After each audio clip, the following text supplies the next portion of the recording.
Hello मित्रांनो, कसे आहात? छान आहात ना? आज की नाही मी तुम्हाला एक तेनालीरामची गोष्ट सांगणार आहे. तेनालीराम कोण होते माहितीये का?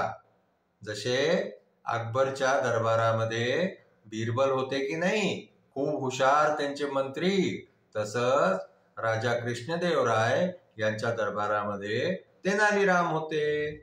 राजा कृष्णदेवराय जे होते ना, त्यांचं पशु पक्षींवरती खूपच प्रेम होतं.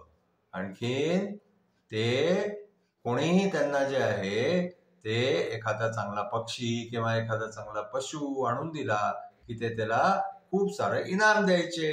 अशी त्यांच्या राज्यामध्ये प्रसिद्धी होती. म्हणून लोक कुठं ना त्यांना जे आहे ते पशु पक्षी आणून आणखीन द्यायचे आणि इनाम घेऊन जायचे. आता एक दिवस काय झालं माहितीये का?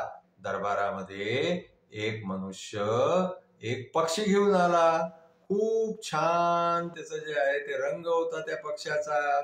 आणखीन जे आहे ते त्यांनी राजा कृष्णदेवरायला जे आहे ते तो पक्षी आणून आणखीन दिला. आता काय झालं माहितीये? तेनालीरामचं लक्ष होतं तिकडे. तेनालीरामनी लक्ष देऊन त्या पक्षाकडे पाहून राहिला होता. एवढ्यामध्ये काय झालं की राजा कृष्णदेवराय जे आहे त्या पक्षाला पाहून खूपच प्रसन्न झाले होते आणि त्यांनी आपल्या कोषाध्यक्षाला सांगितलं की या माणसाला जे आहे ते खूप सारं इनाम द्या.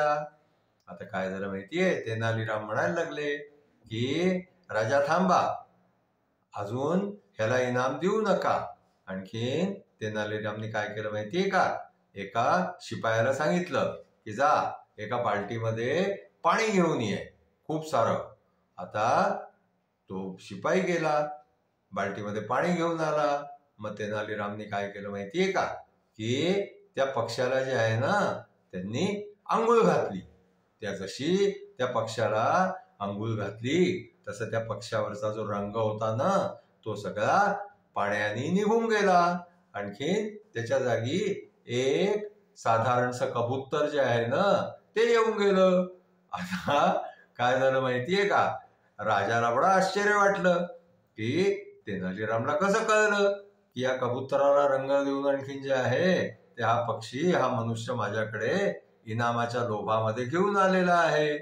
आता त्यांनी विचारलं तेनालीरामला की तुम्हाला कसं कळलंय की हा साधारण कबूतर आहे, ह्याला जे आहे ते रंगून आणलेला आहे? तर तेनालीराम म्हणायला लागले की महाराज, हा जो मनुष्य आलेला आहे ना ह्याच्या हातांकडे पहा. मला ह्याच्या हातांना जे आहे ह्याच्या हाताच्या नखांना तोच रंग दिसला. जो रंग जो आहे तो त्या पक्ष्याचा आहे. म्हणून मला एकदम जे आहे ते डाऊट झालं. आणखीन मी विचार केला की आपण हे काम करून पाहावं. म्हणून मी पाणी मागवलं, पक्ष्याला अंघोळ घातली. तर खरोखरच या माणसाने जे आहे त्या कबुतराला रंगवून आणखीन तुम्हाला विकायसाठी आणलं होतं. अशा प्रकारे जे आहे ते तेनालीरामच्या हुशारीनी तो पक्षी विकणारा मनुष्य जो आहे ना तो बेईमान ठरला. आणखीन राजानी आपल्या सेनापतीला सांगितलं की ह्याला बंदीगृहामध्ये टाका, हा मला बेवकूफ बनवायला आला होता.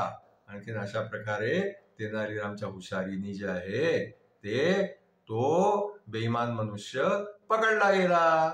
आणि पुढच्यासाठी जे आहे ते राजा सावध झाले. जेव्हाही कोणी काही पक्षी किंवा पशु त्यांना विकायला आणायचे तेव्हा ते आधी तेनालीरामला बोलवायचे. आणि जेव्हा तेनालीराम म्हणायचे की हो हे ठीक आहे, तेव्हाच राजा कृष्णदेवराय जे आहे ते त्याला आपल्याकडे ठेवायचे आणि त्या माणसाला इनाम द्यायचे. तर तेनालीरामच्या हुशारीमुळे जे आहे ते राजाचे खूप पैसे वाचू लागले. अशा प्रकारे तेनालीराम जे आहे ते राजाची खूप आपल्या बुद्धी चातुर्याने सेवा करायचे. आजची आपली गोष्ट इथेच संपली. तुम्हाला आमची गोष्ट आवडली असल्यास तुम्ही आमच्या चॅनलला लाईक करा, शेअर करा, सबस्क्राईब करा. Thank you.